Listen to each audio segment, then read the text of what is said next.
সেই জবাবদিহিতাটা নিশ্চিত করতে পারলেই আমাদের কাঙ্ক্ষিত সমাজ আমরা করতে পারব। আমাদের নিকট অতীতে আমরা আমাদের অসংখ্য আপনজনদেরকে হারিয়েছি। শহীদের রক্তে বাংলাদেশের মাটি বারবার সিঞ্চিত হয়েছে।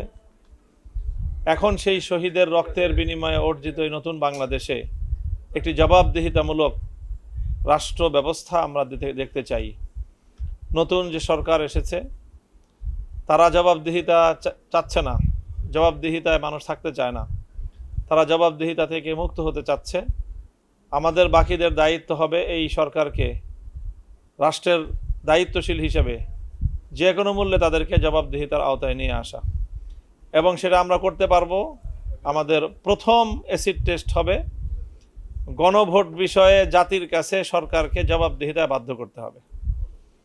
2/3 বেশি মানুষ যে মতামত দিয়েছে গণভোটে হায়ের পক্ষে, এবং নির্বাচনের আগেও বিএনপি নেতা জনাব তারেক রহমান সাহেব যেভাবেই হোক আর যে কারণেই হোক তিনি হা ভোটের পক্ষে ক্যাম্পেইন করতে বাধ্য হয়েছেন। তার অর্থ হলো তিনি গণভোটের প্রতি এবং হায়ের প্রতি তিনি কমিটমেন্ট ব্যক্ত করেছেন, অঙ্গীকার ব্যক্ত করেছেন। অঙ্গীকার করে ক্ষমতায় যাওয়ার পরে এখন আপনি পিছলায় যাবেন, ছাই দিয়ে ধরতে হবে।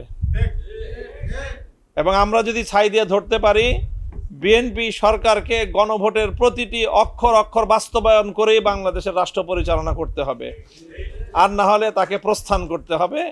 সে যেদিকে তার পূর্বসূরি গিয়েছে সেদিকেও যেতে পারে, অন্য কোনো দিকেও যেতে পারে, বাংলাদেশের সরকার পরিচালনা করতে পারবে না। কাজে আসুন আমরা সেই ব্যাপারে ঐক্যবদ্ধ হই, সংঘবদ্ধ হই।